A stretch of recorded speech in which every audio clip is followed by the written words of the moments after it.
1 फरवरी को बजट पेश किया गया और 5 तारीख को दिल्ली में चुनाव है और 8 तारीख को चुनावी नतीजे आएंगे। क्या बजट का असर इस चुनाव में देखने को मिलेगा? क्योंकि 2025 में बिहार में भी चुनाव है और 8 तारीख को नतीजे दिल्ली के भी आने हैं।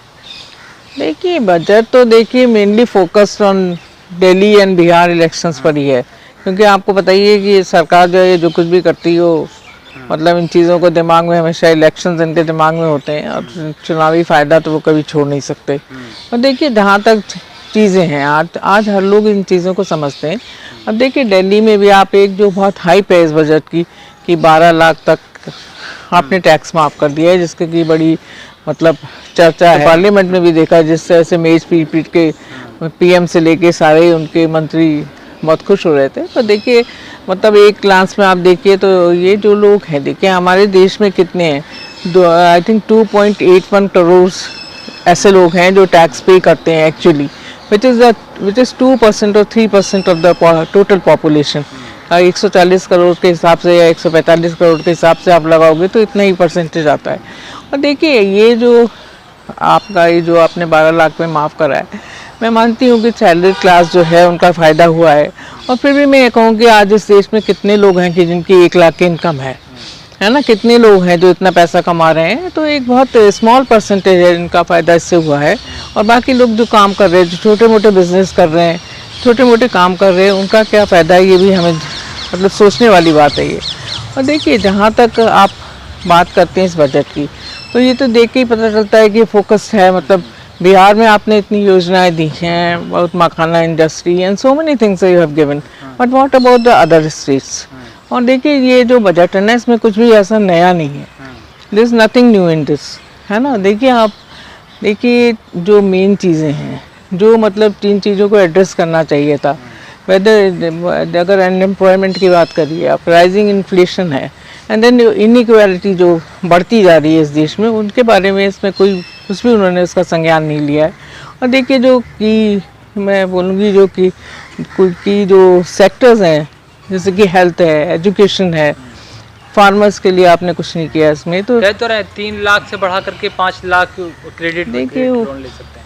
देखिए ये चीज़ें जो है ना, ये मैं तो ये कहूँगी कि जैसे ऊँट के मुंह में जीरा वाली बात है। जो कुछ भी आपने किया है फार्मर्स के, आपने बोला था कि हम आप ऐसा कुछ करेंगे कि आपकी इनकम दुगनी हो जाए, इतने सालों से आप लोग कह रहे हैं। तो ये क्या किया उनके लिए आप बताइए। आप देखिए ये लोग कहते हैं, आप एस्टिमेट करते हैं, ये लोग GDP 6.3% एस्टिमेट किया हुआ है, and at the same time ये से कि हम इसको डेवलप्ड कंट्री बनाएंगे, है ना। इंडिया को 2047 तक दे आर एक्सपेक्टिंग कि एक बहुत डेवलप्ड कंट्री हो जाएगी। पर उसके लिए कम से कम 8% GDP तो चाहिए ना हमें एवरी मंथ। अगर आप किसी भी को उठा के देखेंगे, चाहे कोई CA हो, उनके सबके आप स्टेटमेंट देखेंगे तो सभी लोग ये कहते हैं कि इतना तो GDP होना चाहिए, इतनी ग्रोथ तो होनी चाहिए, तभी तो कुछ होगा ना। विपक्ष हमलावर ही रहता है। देखिए हमलावर हम इसलिए रहते हैं, हमलावर नहीं रहते हैं। जो सच बात है वो सच बात है ना। केवल एक छोटे से सेक्टर के लिए आपने कुछ कर दिया, बाकी आपने जो मेन प्रॉब्लम्स हैं, चाहे वो और जो मेन लोग हैं, युवा, महिलाएं, फार्मर्स, उनके लिए क्या किया आपने? कुछ नया है इस बजट में? आप बताइए क्या कहा आपने उनके लिए? जो कि देखिए युवा है, मीडिया तो तारीफ कर रही है कि बहुत बेहतरीन बजट है। देखिए मीडिया के बारे में तो मैं क्या बोलूँ, कोई आप लोग सब जानते हैं, हम भी जानते हैं, है ना। वो तो मैं ये कह रही हूँ कि वो 12 लाख वाली बात वो केवल बोल रहे हैं, बाकी कुछ नहीं।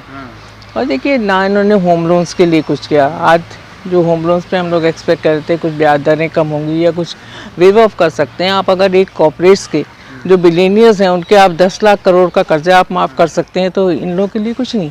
अगर इस 10 लाख करोड़ का आप कर्जा माफ़ करते हैं, फिर आप बैंक की भरपाई करते रहते हैं।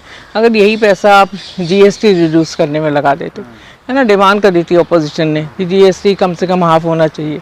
और आप देखिए GST का क्या हाल है। जो छोटी छोटी चीज़ें हैं, जो रोज़मर्रा की चीज़ें हैं, दूध हो, दही हो, चाहे आप बच्चों के पढ़ने की चीज़ें हैं, बुक्स हैं, इन सब चीज़ों को GST देते हैं। इन सब चीज़ों पे GST कौन देता है? आप जो गरीब लोग हैं ना इस देश के, वही देते हैं ना। 60% GST जो है वो गरीबों के उससे आता है ना। आई थिंक 2 to 3% जो है रिच लोग जो हैं वो they are paying this GST। So देखिए मतलब ये एक बहुत जो इनइक्वालिटी है ना इस कंट्री में, वो बढ़ती चली जा रही है। तो जब 8 तारीख को जब दिल्ली में जो नतीजे आएंगे तो क्या इसका असर देखने को मिलेगा कि नहीं? मोदी जी के फेवर में मिलेगा या और विपक्ष के फेवर में मिलेगा? देखिए विपक्ष, देखिए आज की जनता ना इतनी बेवकूफ़ नहीं है, हम्म, इसलिए मुझे लगता है कि ये जो नतीजे आएंगे, भले उन्होंने ट्राई करा है, उन्होंने बिल्कुल फोकस करके करा है इलेक्शंस के ऊपर, और नतीजे तो देखिए अब मेरे ख्याल से ऑपोजिशन के ही फेवर में आएंगे। कह रहे हैं मिडिल क्लास तो दिल्ली में ज़्यादातर मिडिल क्लास है और मिडिल क्लास और मिडिल क्लास में कितने लोग हैं जो 1 लाख रुपए कमाते हैं, है ना, जो बेसिक बात ये है ना, तो कितना फ़ायदा उनका हो जाएगा, उनको उनके लिए कुछ होम लोन्स के लिए कुछ करते, कुछ व्हीकल लोन्स के लिए करते, जिससे ओवरऑल फ़ायदा होता है, जीएसटी कम करते तब उनका फ़ायदा होता। मैं ये नहीं कहती कि मिडिल क्लास लोग नहीं है, मुझे पता है पढ़े लिखे लोग हैं, उनको काफ़ी ये सब चीज़ें पता हैं, है ना, उनको बेवकूफ़ बनाना इतना आसान नहीं है। अरे बजट पे ध्यान नहीं देगा दिल्ली का मतदाता?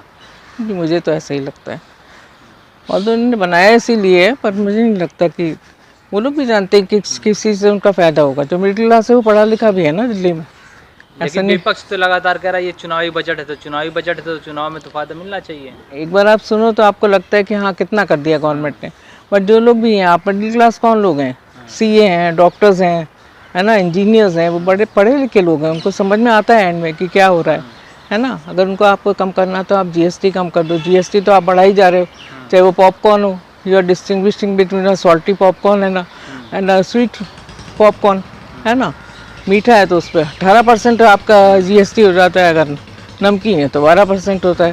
तो ये किस तरह की चीज़ें, एक अपनी पुरानी गाड़ी, वही मिडिल क्लास है ना, जो अपनी एक पुरानी गाड़ी बेचने जाता है तो आप उस पर इतना जीएसटी लगा देते अरे हो। नौकरियों की सौगात शुरू हो जाएगी इस बजट से। वही तो मैं रोजगार जानना मिलेगा, चाहती हूँ, रोजगार कैसे क्या मिलेगा अवसर रोजगार? उसको तो बिल्कुल एड्रेस ही नहीं करा आपने अनएम्प्लॉयमेंट को, कैसे मिलेगा रोजगार? मुझे तो कुछ ऐसी चीज़ नहीं दिखाई पड़ी जिससे बहुत ज़्यादा रोजगार बढ़ जाएगा या कुछ ऐसा हो जाएगा, है ना। अगर आप सोचते हो कि रोजगार का मतलब है इंफ्रास्ट्रक्चर में लोग जाके पत्थर तो तोड़ेंगे नहीं, है ना, जो पढ़े लिखे लोग हैं उनको भी तो रोजगार चाहिए ना। आप इतने पद खाली पड़े हुए हैं, उनके लिए आप क्यों नहीं भरते उनको? ये तो मतलब बिल्कुल मेरे ख्याल से तो बिल्कुल बेकार की बात है कि लोगों को रोज़गार मिल जाएगा, उसके बारे में तो आपने कुछ सोचा ही नहीं है। और अगर एक आदमी की तनख्वाह बढ़ती है, उसके साथ साथ महंगाई उतनी बढ़ जाती है। 5% किसी की तनख्वाह बढ़ी है, उसके बाद 5 to 6% इन्फ्लेशन बढ़ गया, तो क्या जब तक इन चीज़ों को कंट्रोल नहीं किया जाएगा, मुझे नहीं लगता कि इस ऐसे बजट का कोई फ़ायदा।